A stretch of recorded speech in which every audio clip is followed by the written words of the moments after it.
Secure the Philippines Initiative Network. Para sa Diyos, para sa pamilya, para sa bayan.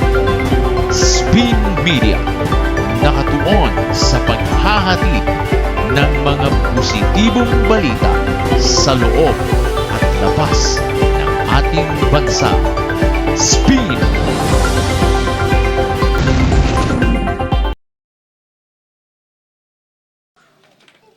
The Blue Ribbon Committee hearing is now called to order. Magandang umaga po sa inyong lahat.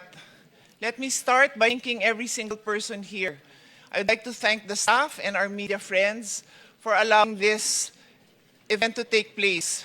The reason why I have to thank all of you is because dun sa first floor, may mga nagsasabing hindi papasukin ng resource persons natin. So kailangan ko po silang sunduin.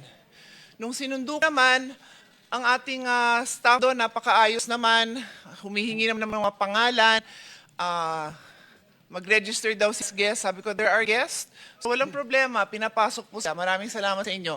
Our media friends, you're always welcome to cover. Pasensya na parang nagkaroon ng konting gulo, but definitely we do not in any way intend for any of you not to be able to cover our events in the Senate anytime. On that note, nagulat lang ako kasi maayos naman. Sabi ko doon sa ating resource person, halika na, sinusundo ko kayo, let's go in.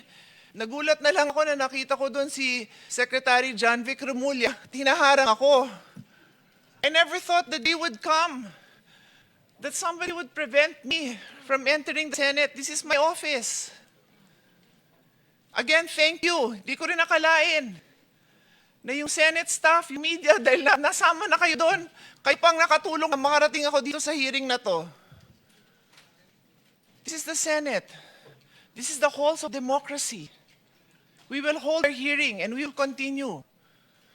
So hindi na ho akong papaligoy-ligoy. Good morning again po sa inyong lahat.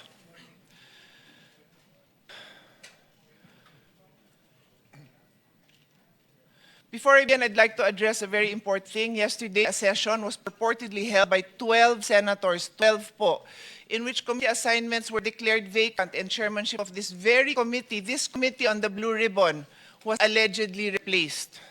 I stand before you today to state clearly and unequivocally that session was invalid.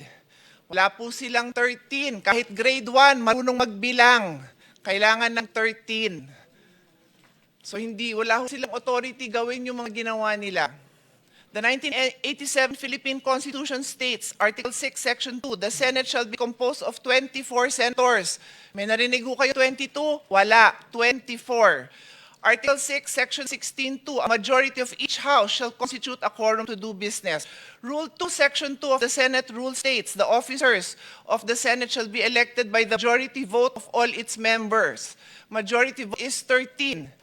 When 12 senators convene and purportedly held session, how can that be valid? Nung tumayo po si Senator Gatchalian at sinabi niyang, ang dami hong posisyon, di ko na humaalala lahat. Acting, presiding officer, Senate President Pro Temp, Acting Senate President. Paano nangyari yon? Buhay pa po si Senator Legarda. Kailangan po 13. Sabi nga the officers of the Senate shall be elected by the majority vote of all its members. Buhay pa si Senator Legarda, hindi pa ho siya pinapalitan. Kaya hindi ho pwedeng magkaroon ng another Senate President Pro Temp. I also say this for the sake of our staff na litong-lito na sa ginagawa ng mga kasama natin. Yan po ang reason kung bakit tuloy ho tayo, because I would happily give up this position. Alam niyo po yun, hindi ko pinapangarap na maging chairman dito. I'm just doing my job. So I just needed to lay that on the basis para hindi na issue yon kung bakit ako nag-hearing, kung bakit tayo may hearing today. I have a longer speech, but because of the events that have transpired, I want to give floor to the Senate President, and then I will turn this over to the subcommittee chairman, Senator Marcoleta. I have already issued a letter to him. Later on, babasahin ko. Nasa karapatan ko din po yon as chairman of the committee. Kine-question niyo nung sinabi ni Senate President na magkakaroon ng subcommittee. Napakaluwanag din sa rules namin. The chairman can create any subcommittee anytime. It can be verbal, it can be written, it can be text. Lahat na ng versions na ginawa ko. So valid po itong pag-create natin ng subcommittee. In any case, nandito din po ako, pero may hearing din po akong isa tungkol sa taxation. Baka maya kailangan ko din sunduin sa baba yung mga mag-hearing ng mga kasama kong resource person for taxation. Anyway, I will give the floor to the Senate President. Thank you. Katotohanan, basis ng ating paniniwala sa Diyos, basis ng ating paniniwala sa isa sa lipunan na to, basis ng ating 1987 Constitution ay katotohanan. Let's start out and make it this very clear. This is not against the administration. This is not for the administration. This is not for any political party. I ran in 2022 as an independent. I became Senate President with 13 people with different political belief. This is about the truth. So let me read this into the record. Revised Penal Code as amended by Commonwealth Act number 264 restored by EO number 187. Acts tending to prevent the meeting of the assembly and similar bodies.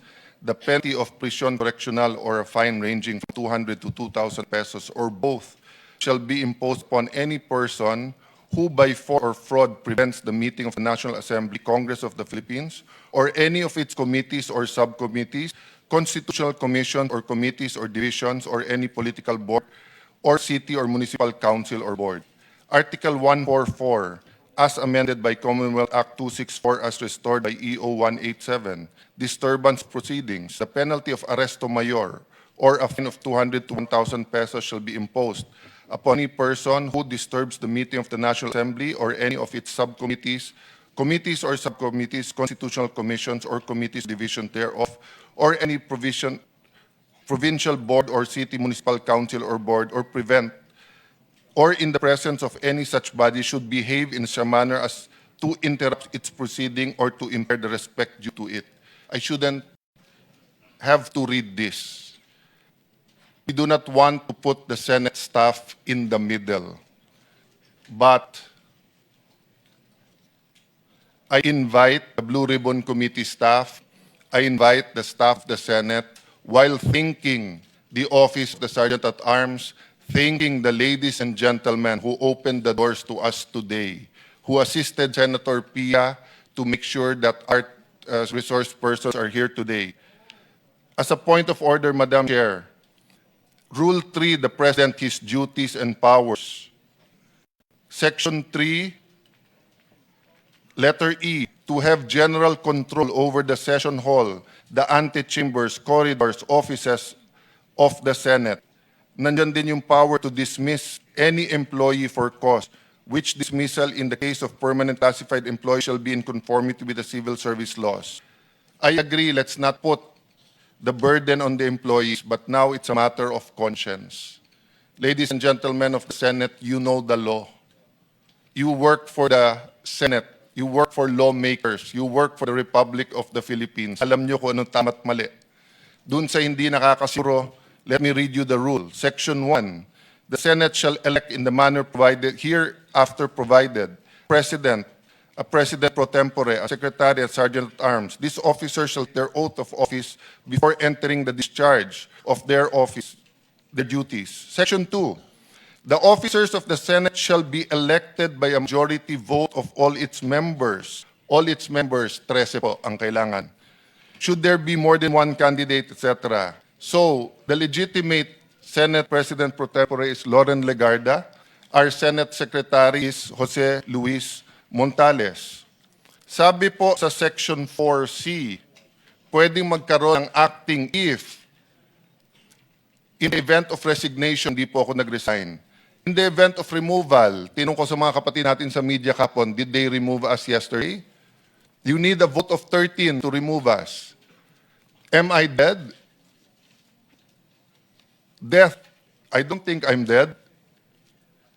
Absolute incapacity of the President. Siguro naman po I'm in control of my faculties, physical and mental, emotional, spiritual.